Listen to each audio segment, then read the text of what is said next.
بسم اللہ الرحمن الرحیم۔ السلام علیکم ورحمۃ اللہ وبرکاتہ۔ معزز طلباء کرام، آپ سب کیسے ہیں؟ آج ہم کتاب ہدایہ رابع میں سبق نمبر 150 کو پڑھیں گے، جو ہمارے گزشتہ سبق مساقات میں مدت کی شرط کا حکم اس کا حصہ دوم ہے۔ آئیے اپنے آج کے سبق کو مکمل کرتے ہیں۔ وبخلاف ما، اب آگے کچھ استثنائی صورتیں ذکر کر رہے ہیں۔ وبخلاف ما اذا دفع الیہ غرسا، بخلاف اس صورت کے کہ جب احمد وہ حماد کو ایک پودا دیتا ہے۔ اب اس نے پودا دیا، قد علیق یا علیق، جو پودا اگا تھا، اگا تو ہے لیکن ولم یبلغ الثمرہ، ابھی تک وہ پھل دینے کی عمر کو نہیں پہنچا، یعنی وہ ابھی اس عمر میں ہے کہ اس کے اوپر پھل آ نہیں سکتے۔ تو ایسے پودے جو زمین میں جم کر بڑے ہو گئے ہیں، ابھی تک ان کے اوپر پھل آنا شروع نہیں ہوا، تو اس میں احتمال ہوتا ہے ممکن ہے اس پہ پھل آ جائے، لیکن یہ احتمال بھی ہوتا ہے کہ ابھی اس کی عمر کم ہے، شاید یہ پھل نہ دے، 1-2 سال کے بعد پھل آئے۔ تو اس حالت میں اگر ایسے پودے کو معاملہ مساقات کے طور پہ دیا، حیث لا یجوز الا ببیان المدتی، تو اس انداز میں اس قسم کے پودوں کو جو ابھی پھل دینے کی یقینی عمر کو نہ پہنچے ہوں، ان کو بطور مساقات دینا مدت کو بیان کیے بغیر جائز نہیں ہے۔ گویا کہ ابھی ہم شروع میں یہ پڑھ رہے تھے کہ مساقات میں اگر مدت کو بیان نہ بھی کیا جائے تب بھی وہ مساقات درست ہوگی، لیکن یہ ایک پہلی استثنائی صورت ذکر کی وبخلاف سے کہ بعض صورتیں مساقات میں بھی ایسی ہوتی ہیں کہ ان میں مدت کو بیان کرنا پڑتا ہے، اور یہ وہ والی صورت ہے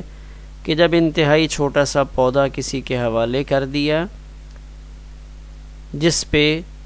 پھل آنے کے امکانات ابھی تک روشن نہیں ہیں، تب یہ پودا چونکہ لگا ہوا تو ہے تو ممکن ہے اس کی زمین اچھی ہو،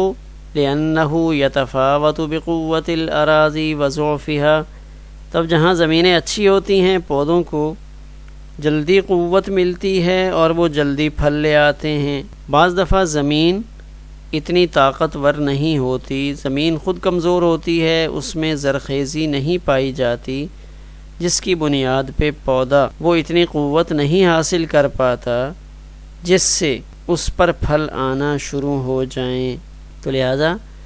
زمین کی قوت اور ضعف کے اعتبار سے تفاوت فاحش پایا جاتا ہے کہ کچھ پودے ایسے ہوتے ہیں جو انتہائی تھوڑی عمر میں اچھی کھاد کی وجہ سے اور زمین کے طاقتور ہونے کی وجہ سے بہت جلد پھل دینا شروع کر دیتے ہیں، اور اسی پودے کو اگر کسی نامناسب زمین میں لگایا جائے، ایسی زمین جس کے اندر زرخیزی نہیں ہے، تو اب وہاں پہ وہی پودا 5-6 سال کے بعد پھل دینا شروع کرتا ہے۔ اس لیے ان پودوں کے اندر مختلف اعتبارات سے فرق ہوا کرتا ہے، لہذا یہاں پہ مدت کو بیان کیے بغیر مساقات درست نہیں ہوگی۔ وبخلاف ما اذا دفع نخیلا سے دوسری استثنائی صورت کو ذکر کر رہے ہیں۔ اگر احمد نے حماد کو کھجور کا ایک درخت دیا کہ حماد اس کھجور کے درخت کی دیکھ بھال کرے، او اصول رطبۃ، یا سبزیوں کی جڑیں دیں، سبزیوں کی جڑیں دیں، یعنی گویا کہ پنیری دی کہ یہ اگی ہوئی ہے، بس اس کو اپنی زمین میں لگا کے آپ اس کو بڑا کرو، علی ان یقوم علیہا،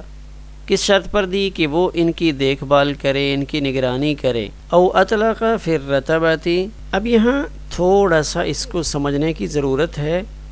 اذا دفع نخیلا او اصول رطبۃ علی ان یقوم علیہا، کہ اس نے کسی کو کھجور کا درخت دیا اور یہ کہا کہ جب تک یہ درخت سوکھتا نہیں ہے اس وقت تک آپ سیراب کرتے رہو، ہماری مساقات چلتی رہے گی۔ اسی طرح اس نے سبزیاں دیں، یعنی ایسی سبزیاں جو زمین میں اگنے والی ہیں اور ان کی جڑیں مستقلاً اندر رہتی ہیں، اگر یہ دیں کہ آپ اس کو سیراب کرتے رہو، تو اب یہاں جب تک یہ ختم نہ ہو جائیں، او اطلق فی الرطبۃ، یا اس نے سبزیوں سے متعلق اس بات کو مطلق رکھا، یعنی اس نے یہ نہیں کہا کہ ان کی جڑیں خشک ہو جائیں، مطلقاً اس نے کہا کہ یہ آپ اروی لے جائیں، آپ اس کو اگائیں، اس کی دیکھ بھال کریں، یہ پودا اگا ہوا ہے، جب تک اس پہ اروی نہیں لگتی آپ اس کی دیکھ بھال کرتے رہیں، اس سے فصل اگائیں۔ تو یہ صورت بھی ایسی ہے تفسد المعاملۃ کہ اس میں مساقات فاسد ہو جائے گی۔ کیوں؟ لأنہ لیس لذالک نہایۃ معلومۃ، اس لیے کہ اس کی انتہا معلوم نہیں ہے۔ کیوں معلوم نہیں ہے؟ لأنہا تنمو ما ترکت فی الارض، اس لیے کہ اس کا جو حصہ زمین میں رہ جائے گا وہ دوبارہ اگ پڑے گا، پھر اگتا رہے گا، ایک دفعہ کاٹ لیں گے پھر اگے گا، تو جب تک ان کو پانی ملتا رہے گا تو پتہ نہیں کتنے سالوں تک یہ سبزی اگتی رہے گی۔ اس لیے یہاں پہ فجوہلت المدۃ، یہاں پہ جہالت فاحشہ ہو گئی۔ جب جہالت فاحشہ ہو گئی تو اس صورت میں مساقات فاسد ہو جائے گی۔ تو اسی طرح اصول رتبہ اطلق فی الرتبتی، تو اگر ہم اس سے یہاں بینگن بھی مراد لے لیں کہ جب تک یہ سوکھ نہ جائے اس وقت تک آپ اس کو سیراب کرتے رہو، تو اب بوڑھے ہونے کے باوجود یہ چیزیں پھل دیتی رہتی ہیں اور ان کی مدت معلوم نہیں ہوتی۔ آخر میں ہم اپنے آج کے سبق کے خلاصے پر ایک نظر ڈالتے ہیں۔ تو سب سے پہلے ہمارے آج کے سبق میں تذکرہ آیا تھا مساقات میں مدت کو متعین کرنے کی کیا حیثیت ہے۔ تو قیاس تو یہ کہتا تھا کہ مساقات میں بھی مدت کو متعین کرتے جیسے مزارعت میں مدت متعین کی جاتی ہے۔ تو کہتے ہیں یہاں قیاس کو ہم نے استعمال نہیں کیا بلکہ استحسان کا سہارا لیا اور مساقات کو تعیین مدت کے بغیر جائز قرار دیا۔ اس طرح دوسری چیز، اگر مدت تعیین کے ساتھ معلوم نہ ہو، ہاں قریب قریب ہو، تب بھی یہ مساقات درست ہوگی، کیونکہ 19-20 کا فرق پڑنے سے جھگڑا نہیں ہوتا۔ ایسے ہی جن کے پھل دیر تک آتے رہتے ہیں تو ان کے اندر بھی مساقات کی ابتدا اس وقت سے ہوگی جب پھل آنا شروع ہو جائے۔ جب تک پھل آتا رہے گا تو اس میں مساقات برقرار رہے گی۔ تو برسیم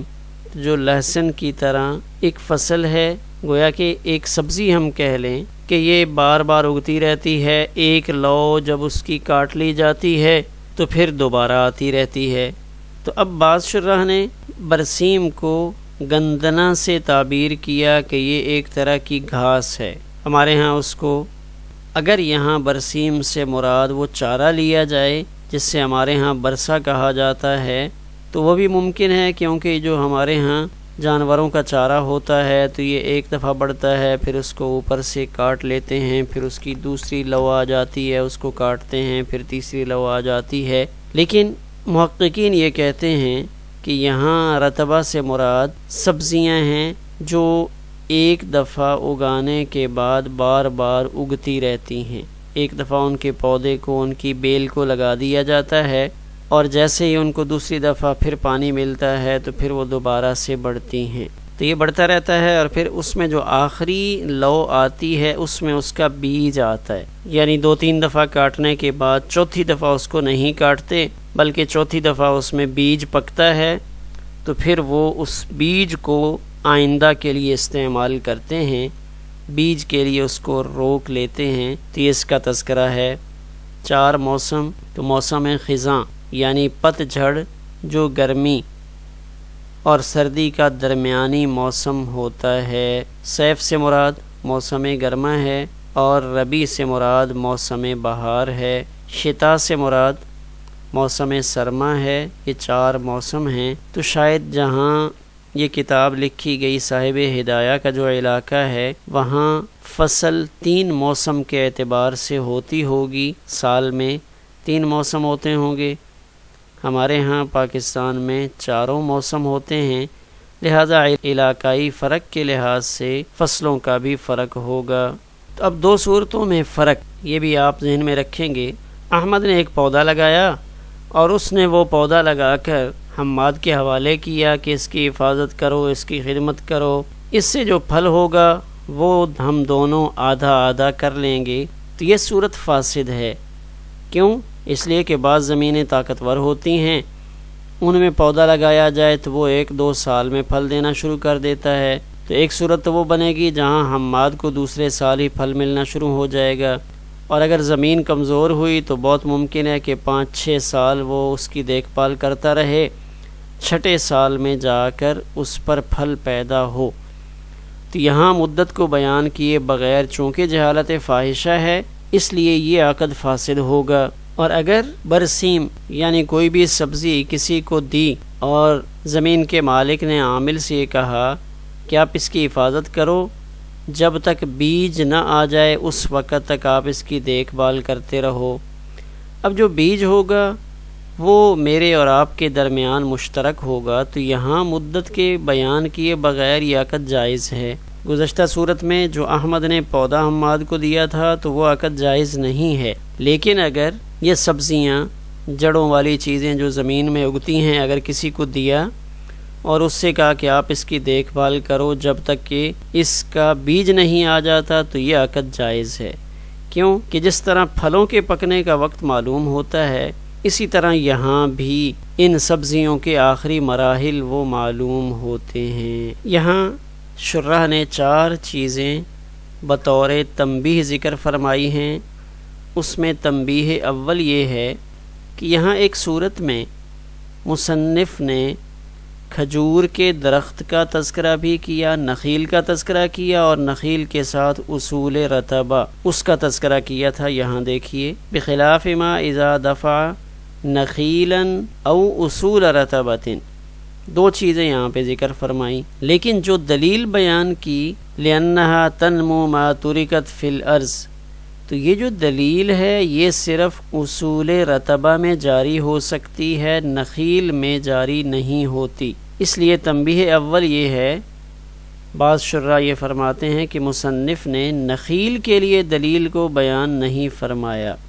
دلیل جو ذکر کی ہے وہ صرف ایک چیز اصول رتبہ اس پر صادق آتی ہے۔ دوسری تنبیہ یہ ہے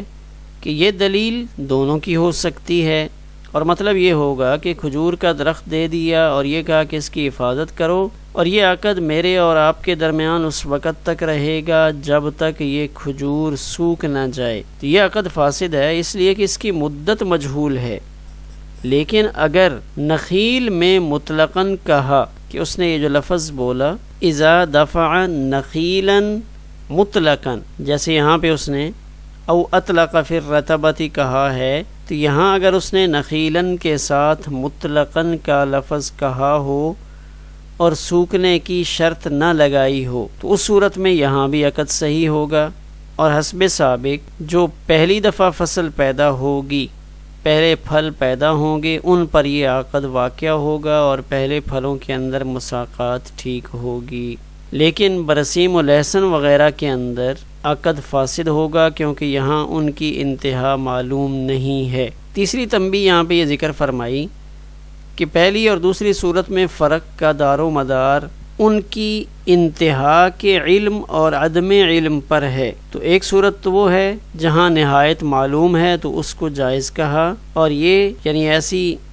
سبزیاں جن کی جڑیں زمین کے اندر بار بار بڑھتی ہیں اگتی ہیں، تو چونکہ ان کی نہایت معلوم نہیں اس لیے اس کو فاسد فرمایا۔ لہٰذا اگر اس نے کھجور کے درخت یا جو سبزیوں کی جڑیں ہیں، بیلیں ہیں، عامل کے حوالے کی، اور اس نے حتی تذہب اصولہا کی شرط نہیں لگائی، یہ نہیں کہا کہ آپ یہ مساقات کرتے رہو جب تک ان کی جڑیں خشک نہ ہو جائیں، اور وہاں صورتحال ایسے ہے کہ وہاں پھل آنے اور بیج کے آنے کا وقت معلوم ہے، زمینداروں کو پتہ ہوتا ہے